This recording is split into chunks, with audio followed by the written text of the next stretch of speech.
The Elm Hill City Zoo welcomes a group of the Red-Necked Wallabies. Join me as we build a walkthrough habitat for those adorable guys.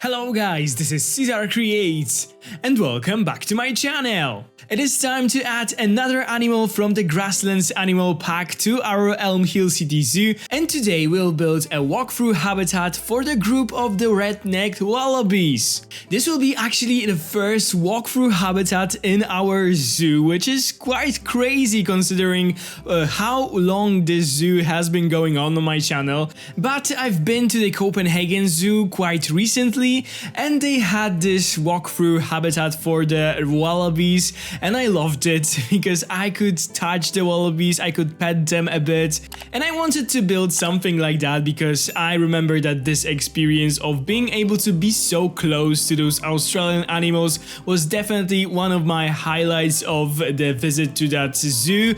So I wanted my guests to also have this experience, and that's why I decided to build a walkthrough habitat. Also, I saw several requests and questions from you guys if I can build a walkthrough habitat for the wallabies, so why not? Let's do that today. Actually, now that I am thinking about it, we have one walkthrough enclosure in this zoo, and this is a bat cave. I mean, in the bat house, the guests can enter the cave for the bats, but this is sort of more like a closed enclosure, and here we have a normal habitat, open air habitat for those wallabies that the guests can enter. I am building this enclosure today next to the emu habitat that we've built last time in the zoo. So I'll be using the same fences, I'll be using similar plants, and I'll be also using a very similar style of the shelter. So if you guys would like to see how I created those things, definitely check out the emu habitat. I'll put the link down in the description and on the screen right now. And by the way, thank you guys for all the amazing comments, all the likes under that video. You guys really liked it, so that makes me very happy. And also one more thing, thank you for the amazing response to the giraffe and zebra habitat that we've built in the Desert Adventure Park. I mean, those comments everywhere on Twitter, on Instagram, or on Facebook, here on YouTube, those were just amazing to read. So thank you guys. I also like this habitat a lot, so I am very happy that you guys liked it so much, because I think that this is one of my best so far. So thank you guys so much again, and let's go back to this build that we are doing here today in the Elm Hill City Zoo. So this habitat of the wallabies is a part of the small Australian section that we have in between the wildcat house and the small mammal house that we've built so long ago. But this Australian section is definitely, I don't want to say filler, but we sort of had those two buildings and I had to fill this space between them a bit. So I decided to build like a small section of something in here, and then the wombat was added to the game. So I thought that, this is a perfect space for our little Australian section. And now that we have wombats, when we have the emus, there's less and less space in here. So I had this limited space between the emus and the wildcat house to build the habitat for the wallabies. And let me just tell you that I really hate filling those spaces, but because it feels so limiting. I like to build my habitats in a blank space when there's nothing around it, when I can choose the shape of the habitat, where I can, I don't know, go crazy and do my things. And when I have this limited space, this was so discouraging for me. I don't know, I just couldn't make it work at the beginning. That's why probably you guys had to wait a bit longer for this habitat. I think that this was one of the factors, because I opened Planet Zoo so many times. I was looking at this space in here and I couldn't figure out, okay, I want to have wallabies in here, but how the hell I am going to do this? Because I didn't have a clue, I didn't have a single idea how I can build this habitat in here. And let me just tell you that I am very happy with the outcome, because it was a struggle. And I don't want to be boring, because lately I am just telling you guys that, you know, every habitat is a struggle, but it sort of is, because I've built like 100 of those already on YouTube, so coming up with something that will be different and unique and not boring is kind of challenging. So yeah, I am really happy with how this habitat has turned out. We will talk about all the elements of this habitat in a second. But also, the thing that was very hard for me was the walkthrough part of this habitat. Because, first of all, we don't have guests in this zoo. So I was like, do I really want to build a walkthrough habitat if no guests will be in there? If no one will be using it, if we only have it for the looks and nothing else? But then I figured, okay, maybe one day when the zoo will be... and we'll be able to open it and my computer won't explode, and maybe if we'll lower the graphics a bit, we'll somehow be able to see it working. And also, I really hate those walkthrough habitat doors for the guests. They are so large. It is so hard to hide them. It is so hard to do something cool with them, unless you put them in the regular fence I mean the regular barrier that you have in the game. But if you want to build something custom and add those barriers, it is very hard to make it look realistic because of their size. So I decided to do, because I'm not sure how the walkthrough habitats work in this game, because I don't think that I ever built one, to be honest. Maybe when I started playing Planet Zoo, it was back in 2019, I think. But since then, I haven't built any. So I thought that the guests have to have this like gate, walkthrough gate. But as you guys know, everything that we put on the path, the guests simply walk through. So if we arrange the path so that they go in through the habitat and there's no barrier and the fence is custom made, and will the guests be able to use it without those doors? I mean, won't they be able to just go through the habitat just like that? So it's like a regular path for them, just going through the habitat that with the animals that they are not afraid of, that they are friendly and so on.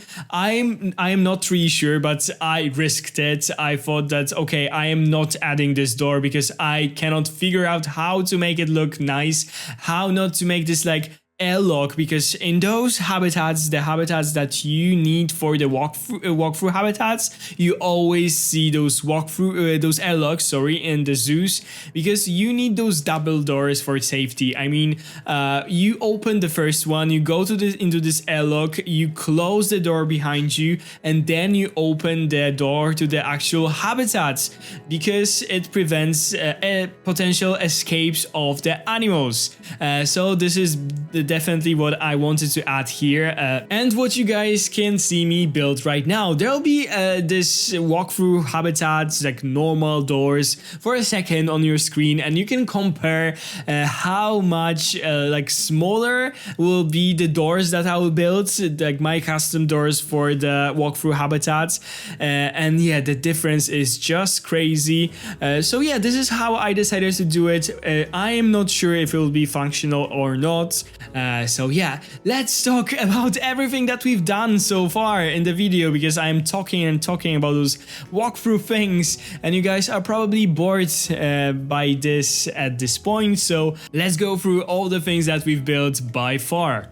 Okay, so at the beginning of the video I did some terraforming. I wanted the terrain to match the habitat for the emus, and I also had this inspiration for this like wall with the fence surrounding the habitat, so I knew that I wanted to lower the terrain next to the path like around the habitat. So I did just that, and then I started to work on this fence. This was totally inspired by Copenhagen and this Wallaby habitat that I've been to, I saw. So I remember that they had this like in some of the areas they had this like little concrete wall or something, and then above there was this like mesh fence. So I decided to recreate that. The game tells you in the Zoopedia that those guys should have their fence at least at the 3 meters high, not to be able to escape, but I don't actually think that this fence has 3 meters. Maybe it has because they cannot escape, but I saw so many lower fences when I was looking for inspiration for this that I don't think that those guys need such a high fences, to be honest. In the end, the only part of this habitat that is inspired by any other zoo is the fence. Everything other than that is my own creation and my own idea. But I must say that I really like this fence and I wanted to use it. After that, I did a small holding pen for those guys using the fences that we created for the emus. I also copied a part of the shelter of the emus. I would later change a bit the shape of this shelter to not make it exactly the same that we have for the emus. So you will see that in the cinematics by the end of the video. Then I also added some like those mesh crates or mesh somethings for the ivies that I will add on those like concrete walls that are in several like places on surrounding the habitat. I added those walls because I thought that it will be quite boring to have this like same fence going throughout all this habitat. I wanted to break it down in several places. That's why there is this higher fence, and I decided to plant some ivy on it. So that's why I had to give the ivy something to grab on to just grow. So that's why I added those mesh panels. And after that, I added the ivy, I added some other plants to those like planter that I created, and I also added the sign of the Wallaby this time. I am not often using those signs from Planet Zoo, but I think that the ones, for example, from the Wallaby are super nice, so I decided to include that. And also at the end of the video, you will see in the cinematic shots new info signs for our park, because the custom designs are back. Because after the tour of the Elm Hill City Zoo, I have several people reached out to me that they wanted to make those billboards for me, and one of them was Marco, who did those for the Wallabies. So thank you so much, Marco. I will show you guys the billboards at the end of the video in the cinematic shots. The next step was the airlock for the walkthrough exhibit, and I actually realized that I lied to you guys because the doors to this airlock were also inspired by Copenhagen Zoo, so not only the fence, also the doors. I think that those were the doors to the flamingo aviary in this zoo, so I decided to use them here for the wallabies. I thought that they are very like generic, like solid, nothing special, so definitely something that I wanted to have here. I didn't want to make this airlock too big or too high because I didn't want it to block the view from the path for the wildcat house that is definitely a main focus of this part of the zoo. I just wanted to make it look like nothing special, nothing that will draw your eyes to it. So I settled on this like wooden and metal design. I used here the Twilight wood, my favorite wood right now. I think it has like this beautiful texture that looks really realistic, and I also used metal sheets as the roof. Inside of this airlock there will be some info signs about the wallabies, and also things like a sign with the things that the guests shouldn't do. The one will also be outside of the airlock with the sign walkthrough, Wallaby walkthrough. Yeah, this was the name of this habitat, so we'll have this sign. And I also created this like little rules or something, so do not throw your trash away in here, do not feed the animals, and do not leave the path inside of the walkthrough exhibit.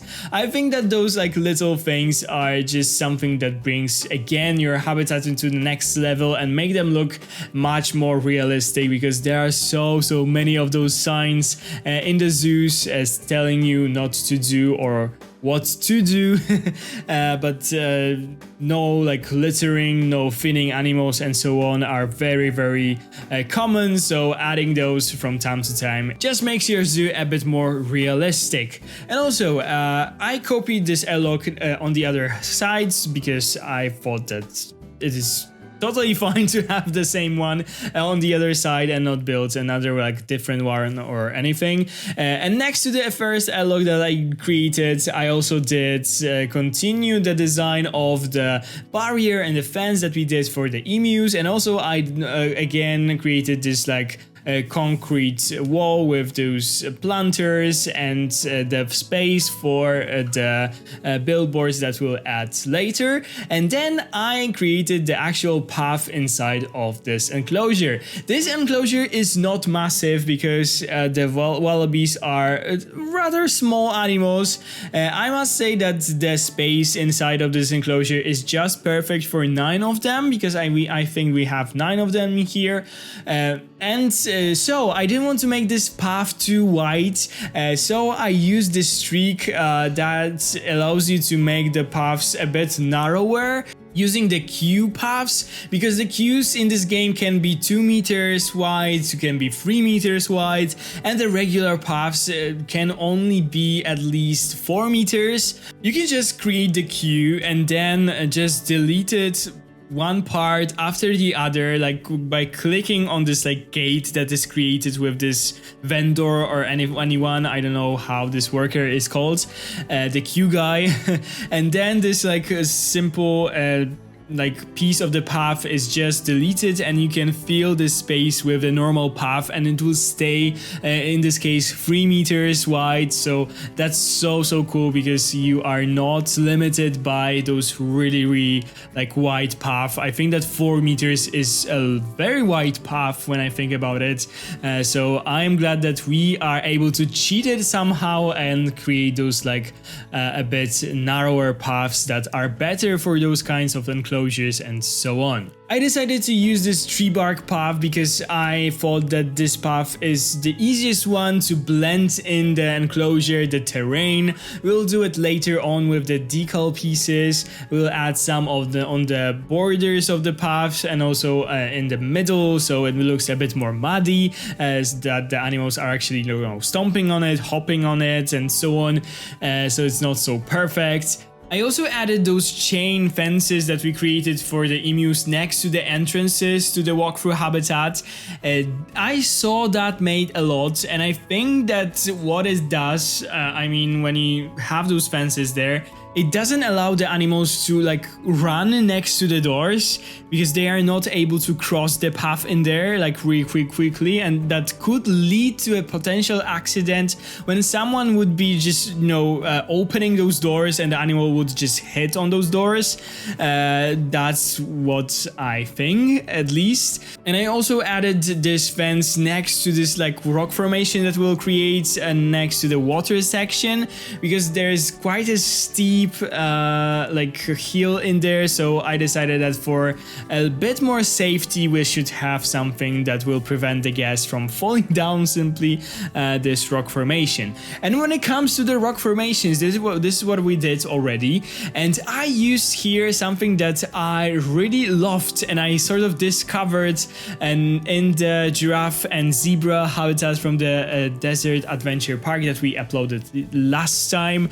This is use the formations used but with the stalagmite pieces, but with the bigger ones, and I use them to create those like simply, I don't know, rocks that lay on the ground or anything, and I think that they have this like really cool texture and they look really nice. So I actually created blueprints of the wall that I was using in the giraffe enclosure. I just cut it into different pieces so I can use that later in my other builds, and I also used those like tops of them, of those walls, to create those rock formations that you can see in this habitat, and I think that they just look exceptional. They look so good in here that this is definitely one of my favorite things about this enclosure. After adding all of the rock formations, the terrain ledges using the stalagmite pieces and so on, and adding tons and tons of those small rocks that I always use in my habitats, I went on to adding some plants and some dead logs of the trees and plants. Again, the plant that is certainly like dominating in this habitat is the buffalo grass. I don't know how I could create habitats without it right now, to be honest, because I am using it all of the time. This was basically the base. So firstly I covered the entire habitat with this grass, and then I added some other different plants to add a little bit more texture to the habitat and add, you know, just some dimension and so on. And yeah, the plants in this habitat look really good. I wanted to keep this like pacing trails for the animals. I didn't want to go too crazy with the plants, but still there's quite a lot of them in here. As you guys could also see, I created this like my own palette of the plants that I used in the emu habitat that is just next to it. I just thought that I should use the same plants to make those habitats look a bit more cohesive. That's why I created this palette. This is really useful. You just have those plants that you want to use throughout the habitat, and you are going back to this palette, adding one after the other to different places, and this really works for me, and I like to do that. I sometimes don't show it to you guys in the videos, but very often I have this like palette somewhere next to the habitat that I am building. And after adding all of the plants, I will skip a bit of planting, of course, not to make this video too long. I will start to work on the on blending the path to the surrounding terrain with the decal pieces, so it looks better and a bit more like natural, a bit more like dirty and so on. And also I will add my own like curbs. I don't really know if they are curbs, but those things that are meant to prevent the guests from going outside of the path and, you know, walking around the entire enclosure, so they know where the path is going, where they should go, and so on. Something like this I think was also in Copenhagen, so that's why I decided to add it in here as well. So see guys, last time I've built a habitat with the special platform for the guests to feed the giraffes. Right now I am building a walkthrough habitat for the guests to be able to interact with the animals a little bit. So I start to build for the guests finally, because I saw those comments that many of you guys think that I only build for the animals and we are building zoos. So I will try to incorporate those things a little bit more, to think about the actual guests of the zoos, not only animals, but definitely restaurants and stuff like that. Just as I said in my last video, will be coming at the end of the entire series, because I don't want to waste my piece count on building restaurants right now. I am focusing on habitats, and I know that the guests need those places and need those things, but right now they don't have a huge choice on where to eat in the Elm Hill City Zoo, but I'll definitely, I have those things in mind and I will add them eventually for sure. Right now they have this like exceptional walkthrough habitat for them, and I think that they will be happy. Oh, the video is almost over and I haven't got a chance to tell you guys anything about the Wallabies. I mean, maybe not fun facts because we don't have time for those, but I just wanted to say that I really like those guys. I wasn't crazy about them at the launch of the Grasslands Animal Pack. I thought that okay, we have them, it's cool for the walkthrough exhibits. I just had this experience of petting them and so on. But right now when I have them actually in my zoos, I must say that I love them. There's so much going on in this habitat because of they are just, you know, hopping, jumping from one side to another. I really love their fur texture. I think that they have one of the best fur textures in the game right now. And yeah, in general, they are one of the best made animals in the game, and I am really happy that they were added. I think that this is again very typical zoo animal, so very happy to have them in our Elm Hill City Zoo, and I think that the habitat looks really cool with all the limitations that we had at the beginning. I think that I was able to make it look really nice. And again, I am very modest. The video is coming to an end, so it's time to say goodbye. There are some things that I've built that I haven't showed you in the speed build, so if you like to see it, definitely stay tuned till the end to see the cinematic shots. If you liked today's video, please consider to subscribe to my channel, give this video a big thumbs up down below, ring the bell if you want to be notified every time I upload a new video, and of course leave me a nice comment down below if you enjoyed today's habitat. If you like to support the channel a little bit extra, you can do it with the join button down below. Thank you guys so much for watching, have a wonderful day, and I'll see you in the next one. Bye guys!